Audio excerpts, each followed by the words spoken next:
Welcome back, everybody, to the Nerdcore podcast, the podcast that reviews movies and talks that nerd shit. This is episode 603, and it is your review of Full Metal Jacket.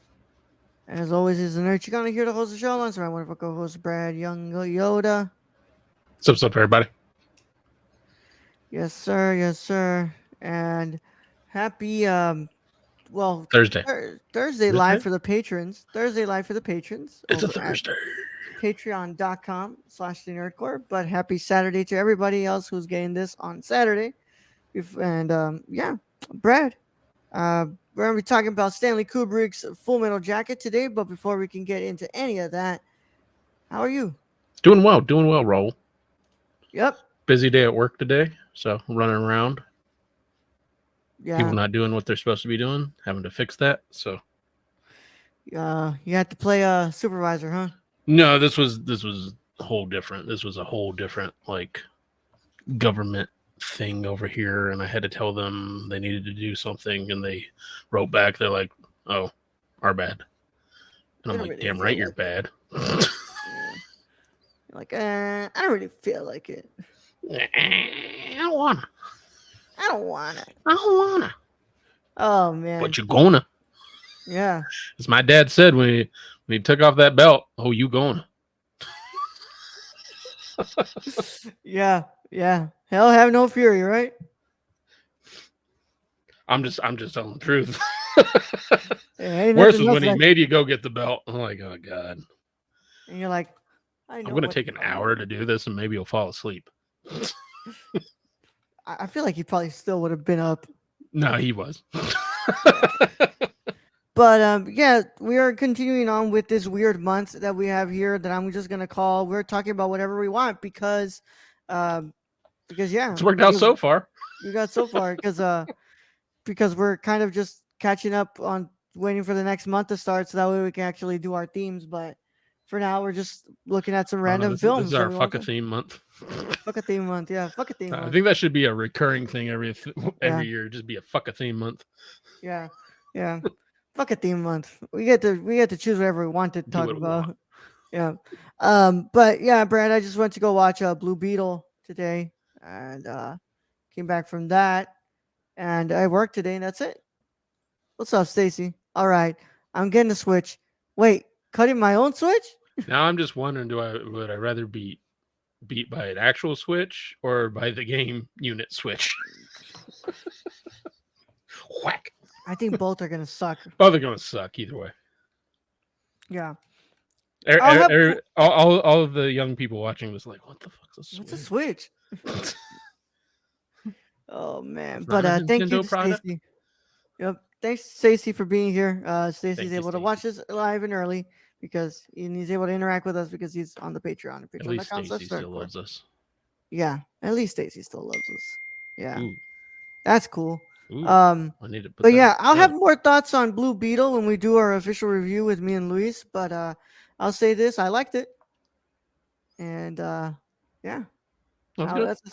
Yeah, I think you might like it, Brad. I think you might like it. I think it's definitely when you said like that you felt that the trailer gave you like the Flash kind of humor. Well, it gave me like Marvel. It looked kind of Marvel-ish. Yeah, no, that's nowhere near that. Yeah, you'll what's it called? You'll appreciate these jokes, I think. Yeah, they're pretty funny. Some of them don't land as well as the others, but I mean, you the can't ones that are get there, them all. They never get them all. No, they never do. But yeah, man, Full Metal Jacket. Let's hold on. Let's see what Stacy's saying here. But is it better than whatever the Flash ended up being? 1,000 times better. 1,000 times better than the Flash. I mean, that's a low bar. Yeah. It's low bar, Stacy. Sucked. Although I still haven't seen the Flash, so I couldn't tell you. Well, you can, Brad. It's available. If somebody doesn't turn it off on me. When was it off? So we'll talk off her. Because I'll let you know, a couple of days ago, I knocked the fuck out. Yeah, I know you knocked the fuck out. And my computer did not turn off until probably like 2 a.m. Nope. Like the whole thing was just I was halfway through something and it just went. Yeah. Wait, so Red, you did finish watching Oh yeah. Full Metal Jacket, right? Okay. I got my free trial at Hulu. uh what the fuck is Paramount Plus. Watch this. You know what sucks, Brad? And this is not. And it's okay. This part, what's it called? I could have given you my login for my movies anywhere because I have the digital code for this one. Oh shit, yeah. Yeah, because I have the 4K. That's all right. That's all right. I got the free Yeah. man, so many free passes up in here. Yep. I was God like, damn it. fuck you, roll. And then I went over there. I'm like, oh, okay. I can just do Yeah, I knocked the Paramount fuck Plus. out. I Signed knocked the up. fuck Signed up for the out. 7-day free trial. Right after the movie, got on to Amazon.com, canceled that shit. It's like your trial subscription will end. Yep, it will. It will. The fuck it will. Paramount Plus, the house that Star Trek slowly built, shakily built. Not Yeah. a great foundation. Yeah. But yeah, we're gonna go ahead and get into this. If you have not watched Full Metal Jacket, then you can go ahead and get out of here if you care about spoilers. But if you don't care about spoilers, or you've already seen the film, or you know about the Vietnam War, then this is your chance to stay. Either way, how it goes is your one and only spoiler warning, and it is in effect in a 5, 4, 3, 2, 1. Once again, I can't hear it through my ears. It went off. Okay, I don't know what's going on with that. But yeah, Brad, will you do us a favor and introduce us to Stanley Kubrick's Full Metal Jacket? Yes, considering you can't seem to choose a Stanley Kubrick film anytime. Favorite directors of all time, and I can't. Coming from our one and only source, Wikipedia, Full Metal Jacket is a 1987 war drama film directed and produced by Stanley Kubrick, who also co-wrote the screenplay with Michael Herr and Gustav Hasford. The film is based on Hasford's 1979 novel, The Short Timers, and stars Matthew Modine, Lee Ermey, and Vincent D'Onofrio, and Adam Baldwin, which actually isn't a Baldwin brother, believe it or not. No. The storyline follows a platoon of U.S. Marines through their boot camp training in Marine Corps Recruit Depot, Parris Island, South Carolina. Just a little southern came out there. Primarily focusing in the first half of the film on privates J.T. Davis and Leonard Lawrence, nicknamed Joker and Pow, who struggle under their abusive drill instructor, Gunnery Sergeant Hartman. The second half portrays experiences of Joker and other Marines in the Vietnamese cities Da Nang and Hue. Hue? It's Hue, right? Vietnam? Hue? Hue? Wait, yeah. Hue. Wait. Okay. During Hue. the Tet Offensive of the Vietnam War. The film's title refers to the full metal jacket bullet used by military servicemen. Warner Brothers released Full Metal Jacket in the United States on June 6, 1987. It was the last of Kubrick's films to be released during his lifetime. The film received critical acclaim, grossed $120 million against a budget of $16 million, and was nominated for an Academy Award for Best Adapted Screenplay for Kubrick, Herr, and Hasford. In 2001, the American Film Institute placed the film at number 95 in its poll titled AFI's 100 Years, 100 Thrills. And let's just go through cinematography, Douglas Milsom, edited by Martin Hunter, music by Abigail Mead, production companies Nadent and Harrier Films, distributed by Warner Brothers Pictures and Columbia Canon Warner Distributors. And yeah, you already heard the budget. Budget now they're saying is 16.5 to 30 million. And box office was 120 million. Success? Oh, It's a definitely. success. I'm looking at this like, how the fuck do you make this for 16 million? You would. Although I did read up on some background of this. So this was surprisingly, this was not made in like Vietnam. No, because apparently Kubrick has the fear of flying, if people didn't know. And this was made in Great Britain, in an old factory that was poisonous. Yeah. So yeah, it wasn't done in Vietnam, and like he didn't want to do it like fucking Coppola did, Apocalypse Now, and go to fucking Philippines, but yeah. Well, Philippines had already been hit hard by the napalm, so yeah. after Coppola. Yeah. But Brad, What are your initial thoughts on Full Metal Jacket? Uh Great. One of the best. I mean, arguably one of the best war movies ever made. I don't think anybody's going to really argue that. After watching it, this is probably the second time. It's been a while. I don't think it's quite perfect though. I think there's No. parts of it, like in the beginning. I don't know. I feel like there's parts of it that um, the pacing is a little off here and there in some places. Um, I do I do enjoy the dialogue in this. Um, Lee Ermey goes off, and in one surprising thing, Kubrick actually lets an actor fucking go off script. There's Yep. no script for that man. That Nope. man who was actually a Marine drill sergeant came in and just fucking acted his ass off, just being a drill sergeant. And if people didn't know, Lee Ermey got in a bad car accident. This almost killed this film because he almost died, Yep. and it took 4 months for him to recuperate and come back. So for Stanley Kubrick to actually pause the movie for him to recuperate and come back, that's another big thing from Stanley Kubrick who you wouldn't expect. So I think he was mellowing out as he got older. But I mean, this film is gorgeously made. Oh Like yeah, bro. the framing, the cinematography. Um, Vincent D'Onofrio, Matthew Modine go off in this movie. I mean, like D'Onofrio even said, hit this movie and Kubrick got him 50 films after this one role. Uh, Yep. so one of those diamond in the rough. Adam Baldwin as Animal Mother. If you can't tell, I really like. I mean, he was great. All the acting, surprisingly, and none of these were Kubrick's first pick. I mean, he wanted Bruce Willis in this. He wanted Arnold Schwarzenegger as Animal Mother, and none of these were his first pick. Yeah, thank God. Right? The Arnold Schwarzenegger should be Mr. Freeze kind of thing. Like, thank God Nah, didn't I'm happen. so Bruce Willis glad. would have been fine, but Bruce Willis was apparently doing mood lighting at the same time, so he couldn't do it. Um, I think Bruce Willis would have worked amazing in this. yeah, I agree. I think Bruce Willis would have done really well in this, but like the cast he ends up with at the end of this, terrific, just fantastic. And I one of those films where I actually like it's kind of split up in two. Is like, this is their training, and this is how they end up becoming Marines, and then this is how they, act as Marines out in the Actual military war. in Yeah. war. Yeah. And it's like you can see from one juxtaposition to the next why they are what they are. Mm-hmm.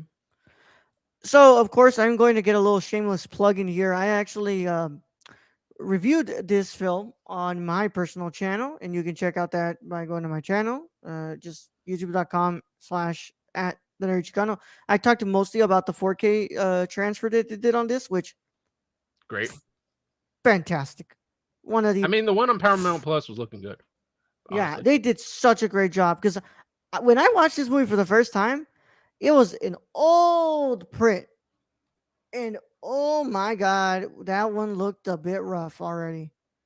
And they did a great job at cleaning this up. But this is my third time watching this movie, Brad, and I'll say this: um, that late Kubrick, as much as it pains you to say it, late Kubrick is very hit or miss because he's just it's not what he used to make. Like, before this, he's got like freaking 2001, The Shining. He's got like all these like I'm sorry, well, even The Shining, I'm sorry, that's more like Kubrick, but like I'm talking about like, I 2001 love how you about say Kubrick hit or miss, and he's literally like he really doesn't miss. no, He's but just a little off from what he was, but there's not much. moments in It's this like movie. Kurosawa. It's like, yeah, like you can't have every film a 10, but we'll give Well, him a yeah, 9. yeah, but the thing is that like what I'm trying to say is that this movie is a bit like, I wouldn't say it's uneven because it's really fucking good. This movie's really good. Like, and One it's of a the best very war different movies ever take on a made. Vietnam Yeah. War era film from Well, well, you especially never get from to see the Kubrick. training Yeah. of the military before they go to war. That's for Well, sure. because like that Kubrick is not somebody who's like so um he's not obsessed with like the actual warfare and stuff like that. You know, Well, he's or the more American obsessed. patriotism of it because he's Yeah, British he's more like or he's always from Britain been or he no, lived he's in not Britain. British. He's American. He lived in Yeah. Britain though. Yeah.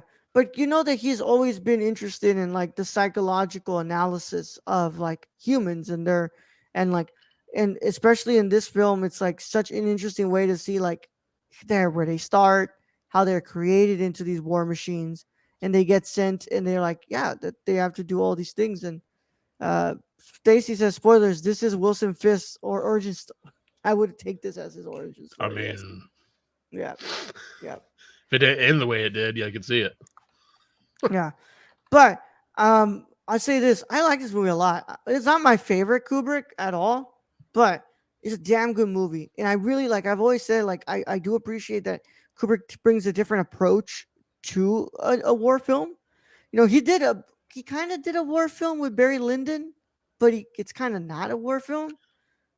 I, But I'm through the years at watching Kubrick's, I'm just surprised at so many genres this man just wanted to try and do. yeah, Like Eyes Wide Shut is a totally different fucking movie from this. he's done horror, he's done science fiction, he's done the erotic thriller, he's done war films, he's done satires, political satires, and like you know, And how many movies has he made? he only made 13. Yeah, on Yeah, all those, he's like done every genre. yeah, he tried to do it like he did noir for so long, and then he's just like, fuck it, what's it called? He goes into doing what's it called into doing freaking Spartacus, and then he goes into like I freaking am Spartacus. there's so much. He's he's such a one of a kind filmmaker, and like you see it in this movie, like you know, because you see like, oh, this is like I said, this is like Kubrick, bro. It's like his second to last film, and you're just like, oh well, really, what does Kubrick have left? Because like before this, it was The Shining, and you're like, okay, crap, it really does feel like Kubrick peaks here with what he's got with his late career. He goes into this, and you're just like, holy shit, this man still got it. Well, and this man made this movie at towards the end of his career, and it's crazy. This movie's like the fact that he has tanks running through this. He's got a big ass chopper, and apparently it was some guy who just loaned him the stuff because he really liked Kubrick. And I'm Yep. just sitting there going, "That's fucking nuts." Someone liked this man so much, which is hard to believe from what you've heard of Kubrick, but this man liked him so much they actually like basically rented these tanks and chopper for next to nothing. Yeah, yeah. But I gotta say the freaking performances are fantastic. I mean, Vincent D'Onofrio is legendary in this film. It's what gives us the Vincent D'Onofrio that we have right now. Um, what's his name? He plays the journalist. Um, Matthew Modine, Matthew. I Joker. love Matthew Modine in this film. Yeah, Yeah, he's great it's in this. I mean, this whole cast works well together. yeah. Yeah. But and it's just like the way that like of course the framing is incredible in the cinematography. I mean like he kind of does like a very naturalistic approach to this movie even though like that scene in the bathroom where where what's it called where where Vincent D'Onofrio's character just Hmm. it's lit so beautifully in a way but it's also kind of really scary lighting as Oh yeah, well. It's that's the horror part of this film right there. yeah. Yeah. Or like one that like there's a scene that where you're just like, oh, of course this is the guy who did The Shining. Like it's actually kind of scary when they're fucking hitting that they're hitting Vincent D'Onofrio for eating the jelly donut and they're like Yeah, all hitting like him with the soap. I mean, and then yeah, you have the whole warfare part of it, and parts of that are just horror esque. yeah. Yeah. Oh, especially just that whole last part with the sniper and Hmm. just like all the way that that's like And then the whole thing, like you're expecting like this whole platoon of Vietnamese or some Rambo looking guy, and then it's just a girl, just a young girl who'd been sniping them. yeah. Well, and like once again, it's Stanley Kubrick showing the realities of all this. It's like, yeah, they weren't always like these what's it called battalions. There weren't always these regimes. Like the thing is that the fucking people who won the war, the one people who won the Vietnam War, were definitely mostly the Vietnamese rice farmers. Yeah, Yeah, and there's a lot of debate on that whole thing on why it was lost or why it even started and yada yada. And I think it comes down to what Stanley showed, and that is just horrific.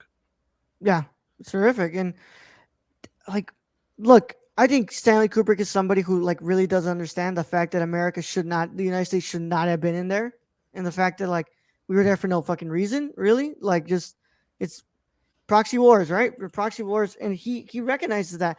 But what I really do like about this movie is the fact that, you know, that he just shows how the military and like the army here are just like a pawn of like this government, because they're like being created to like make these killers like Yeah, who are told to not question anything.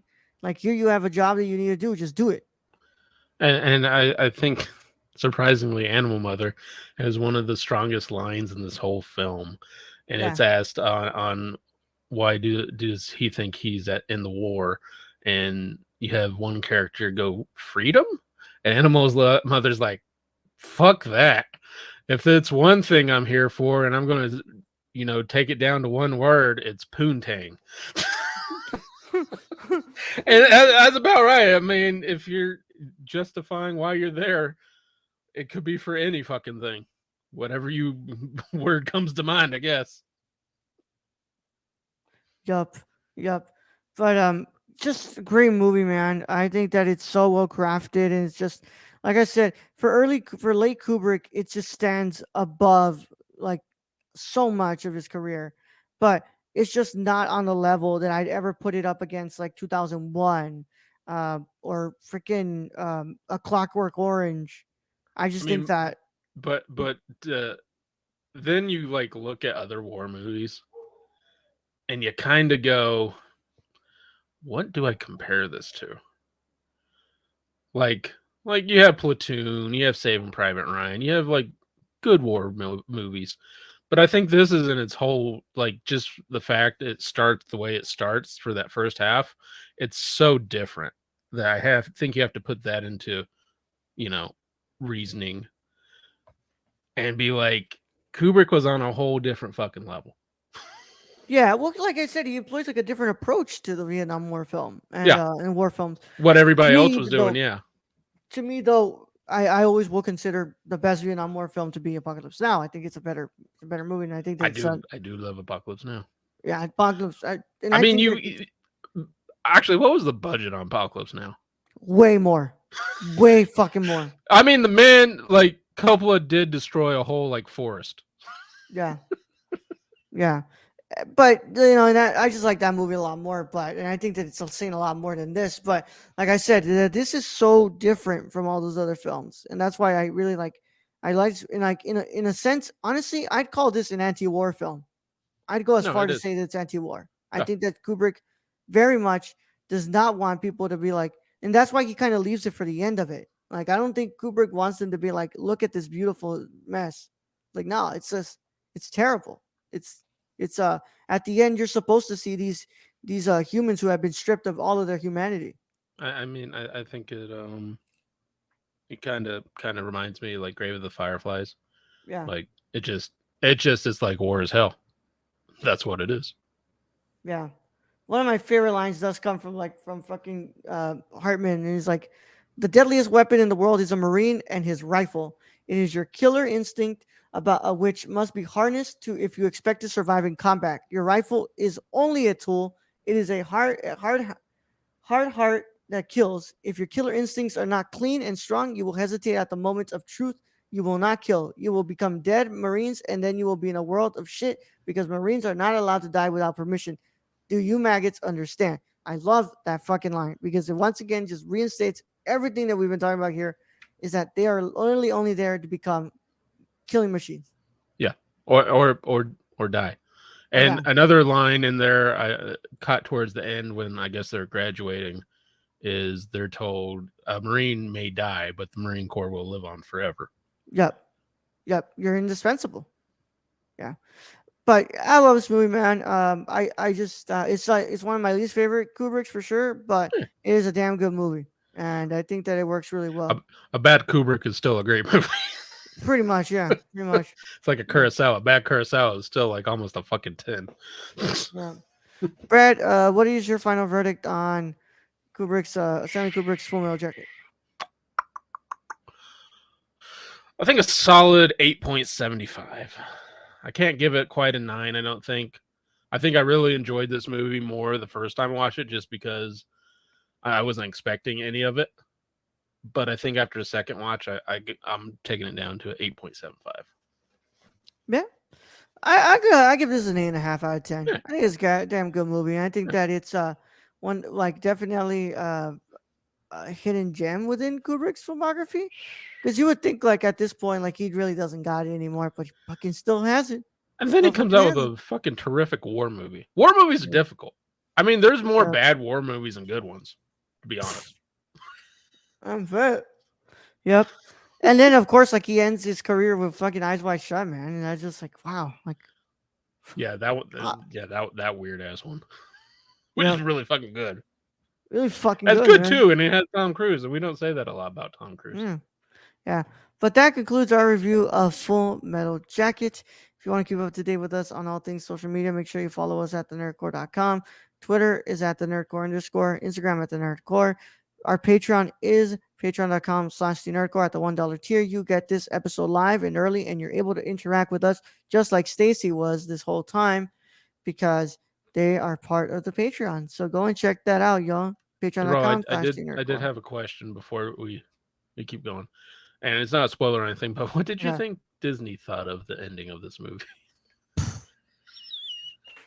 Who the fuck knows? Was that a commentary in Disney as well? I'm not sure, I bro. don't know. He did a great running scene for Cruz in Eyes Wide Shut. Yeah. Um, but yeah, thank you to our patrons. They're the ones who make this possible. Without y'all, it's not anywhere possible. Want to thank our producer Shane. Where can they find him, Brad? You follow our friend Shane at twitch.tv/XSRK or on Twitter at thrifted.il or go buy something from the Suppy Guide at prisoncityvintage.com. I believe there's a sale on, or maybe that was last week, but I think there's a 25% off sale going. Damn straight. And of course, if you're watching this on YouTube, please don't forget to subscribe. Click the notification bell when you're done subscribing and leave a like on this video. It helps us out a lot. If you're listening to this on podcast platforms like Spotify, Apple Podcasts, and Google Podcasts, make sure that you leave a 5-star review. It would really help us out as well. Google me, I'm And famous. I'm famous, yeah. We will be back next week with another review. We're going to be doing Shame from director Steve McQueen. But for now, we will see you tomorrow, well, Friday, for Secret Invasion episode 6 to see the finale. And then, Brad, next week, Ahsoka. Ooh. Yeah, we got Ahsoka next week. Ooh. Yeah. Make me Ahsoka. Yep. But without further ado, Brad, let's go ahead and send him out of here. All right, our whole theme and host as always. Thank you to all our listeners out there, all our Patreon supporters. Thank you to Stacy for joining us today. We appreciate each and every one of you. And in this episode, all I gotta say is not worth $15. Young Yoda out.